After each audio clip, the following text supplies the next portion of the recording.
Welcome back to the deep dive, everyone. Today, especially for our chat like a native listeners, we're jumping into a really common hurdle. You Yeah. know that feeling when you're trying to speak English, but you're sort of mentally translating every single word from your first language first? That pause? Oh, yeah, that internal translator working overtime. It's like your Yeah. brain's got this extra step running in the background. Exactly. You have the thought, then you translate it, then you try to build the English sentence. It slows you right down. It really does.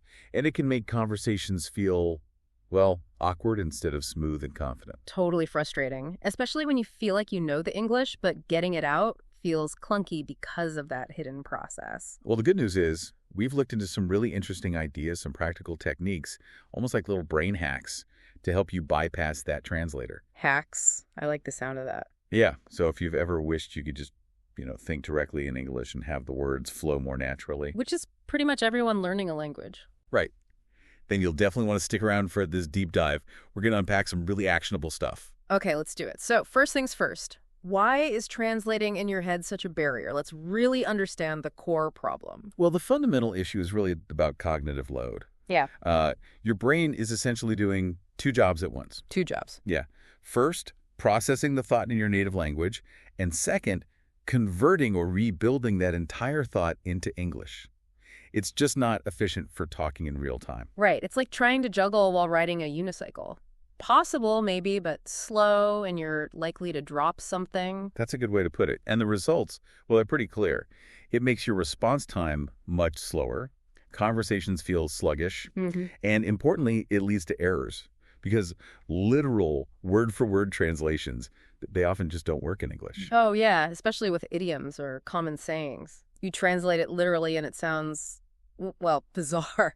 Exactly. Total nonsense sometimes. Plus, maybe the biggest thing is relying constantly on translating reinforces your dependence on your first language. Ah, so you're not building those direct pathways between the idea and the English word? Precisely.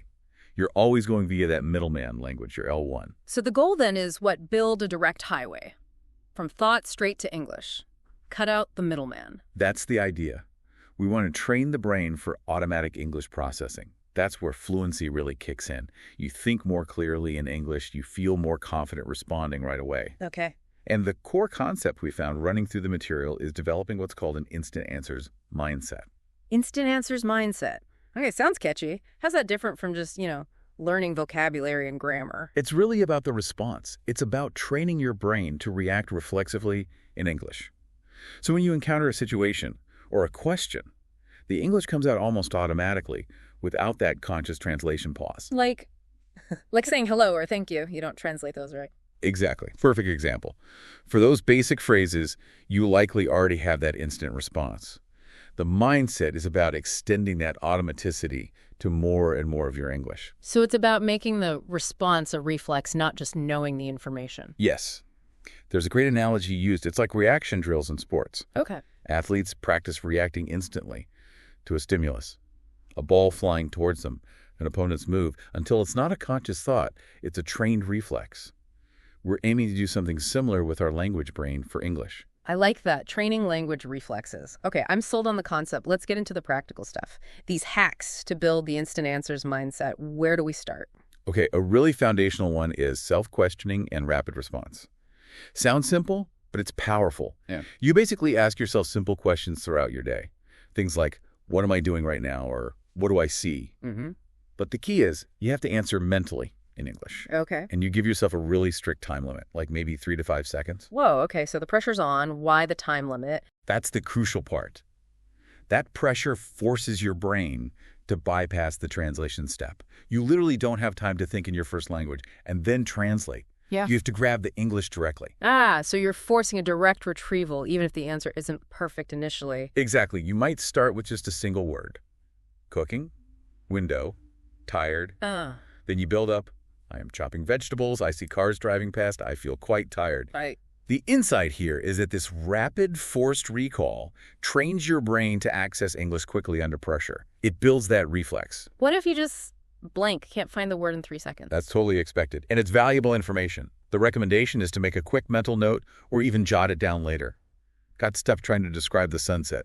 Those are your specific practice points. You work on those gaps. Okay, so it highlights exactly what you need to focus on. Targeted practice. Makes sense. So that's internal questions. What's technique number 2? Technique 2 shifts from internal words to internal images. It's visualization and mental imagery.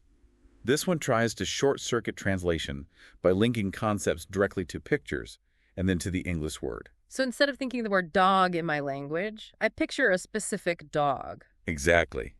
Picture a dog, its wagging tail, maybe its floppy ears, the color of its fur. Create a really vivid mental image. Then immediately label that image with the English word, dog. So you're connecting the concept directly to the English label, skipping the L1 word altogether. That's the core idea, yeah. You're building a mental dictionary where concepts map straight to English. Clever. And you can expand it, like create little mental storyboards for conversations you know you'll have. Picture the scene, the key ideas, and tag them with English phrases. For a meeting or something. Yeah, or even just ordering coffee. Or try engaging other senses mentally. Imagine the smell of rain, the sound of traffic, the taste of an apple, and describe those sensations to yourself in English. Connecting it to sensory experience. It builds this really rich network of associations, linking reality directly to English, completely bypassing translation. Okay, I can see how visualization would be powerful. So we have rapid questions and mental images. What's number 3? Number 3 is shadowing and phrase chunking. This one's about training your brain to hear and reproduce English the way natives actually speak it, not word by word, but in meaningful groups of words, or chunks. Shadowing, like repeating what you hear. Yes, but with the specific focus suggested. Repeating meaningful chunks, not necessarily every single word perfectly. Okay, what's a meaningful chunk? So if you hear a native speaker say, the weather is expected to clear up this afternoon, instead of trying to parrot the whole thing perfectly, you might just repeat the core chunk, weather clear up afternoon. I see, just the key bits of meaning. Or if you hear, I'm really looking forward to the weekend, you might repeat, looking forward weekend. The insight is that native speakers often think and speak in these pre-made chunks. Right, like little building blocks. Exactly. By shadowing chunks like this, you train your brain to recognize and produce these units, which is much faster and more natural than assembling sentences one word at a time after translating. That makes a lot of sense. It feels closer to how conversation actually flows. Yeah, you start with shorter chunks, maybe 2 or 3 words, and gradually work up to longer phrases or even full sentences. And definitely listen to different sources, news, podcasts, YouTube, to get used to different speeds and accents. Training your ear and your mouth to handle these bigger blocks of meaning. Okay, cool. What's technique number 4? Technique 4 takes the idea of producing English directly and really runs with it. It's called forced description and narration.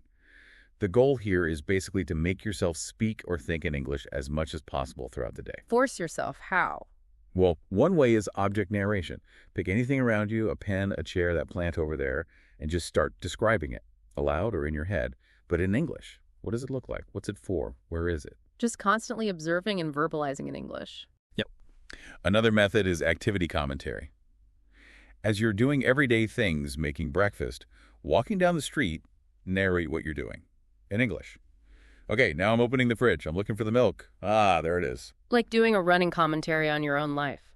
Pretty much. It feels a bit weird at first, maybe, but it forces continuous access to English vocabulary and sentence structure in a real context. I can see how that constant practice would help. And there's a tougher version, too.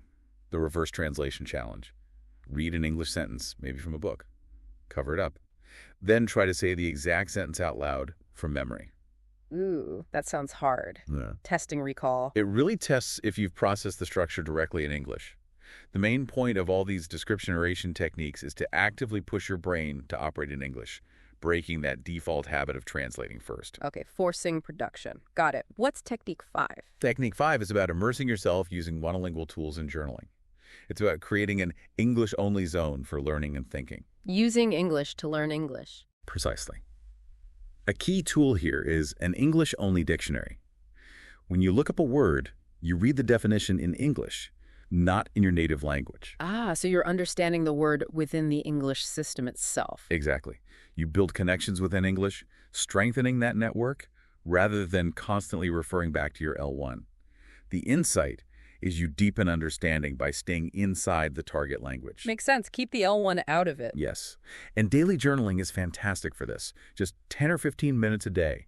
Write about anything your day, your thoughts, plans, but only in English. Don't worry about perfection. Just get the thoughts down. Free writing, but strictly in English. Right. And to tie it back to the instant answers idea, try the diary Q&A. After writing, scan your entry and ask yourself a couple of questions about it in English. What surprised me today? Or how did that make me feel? Then answer them instantly, again, in English. Oh, I like that. Combines the writing practice with that rapid response drill. Okay, monolingual tools, journaling. What's number 6? Number 6 is super practical and visual. Environment labeling. Basically, make English visible all around you. Sticky notes everywhere. Pretty much. Put physical labels with the English names on everyday objects in your house or office. Table, window, microwave, lamp. Stick them right on the items. Okay. The insight is simple. Constant visual reinforcement. You see the object, you see the English word right there. It builds that direct object to English link, bypassing the L1 word entirely. Keeps the vocabulary literally in your face. Exactly. And you can level it up with progressive removal. After a week or so, take a label off. Next time you see that object, consciously try to recall the English name before you notice the label is gone. See if it pops into your head instantly. A little self-test built in. Clever. It works. And don't forget digital labels. This is a big one. Change the language setting on your phone, your computer, your main apps, all to English. Ooh, that's brave, but I can see how immersive that would be. Totally. You interact with that vocabulary constantly. Settings, menus, notifications. It makes everyday English unavoidable. Okay, physical and digital labels. Lots of visual cues. We're up to technique 7 now, right? Yes. The final technique we looked at is story retelling and roleplay. This shifts the practice towards more dynamic, conversation-like situations, preparing you for real interactions. Okay, simulating actual speaking. Exactly. Yeah. One great exercise is retell familiar stories. Take a story you know really well. It could be a fairy tale, a movie plot, even a recent news event you read about. Something where I already know the content. Right. Then, without looking at any text, try to retell that story out loud entirely in English. Because you're not struggling with what to say, your brain can focus purely on finding the English words and structures to express it. So the focus is on the how, the English production, not the what, the ideas. Precisely. It's practice in flowing for a sustained period. Then you move on to role-play scenarios. Make up little scenes, ordering food, asking for directions, a simple job interview question. And act them out. Yeah. Play both parts yourself. Be the customer and the barista. Be the interviewer and the interviewee. Switching roles forces you to think from different perspectives and use different kinds of language. That sounds like a real mental workout, playing both sides. It really is. Build flexibility. And if you can, do it with a friend for peer feedback. Or just record yourself. Listening back helps you catch those moments where you might still be pausing to translate. Right, spotting your own translation habits. Yeah.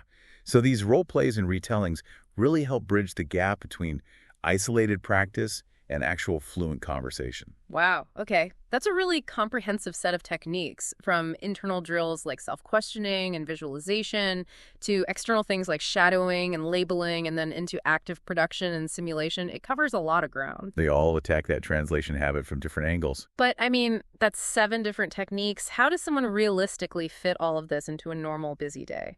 It sounds like it could be overwhelming. That's a fair point. You definitely don't need to do all 7 every day. The key idea from the sources is consistency over quantity.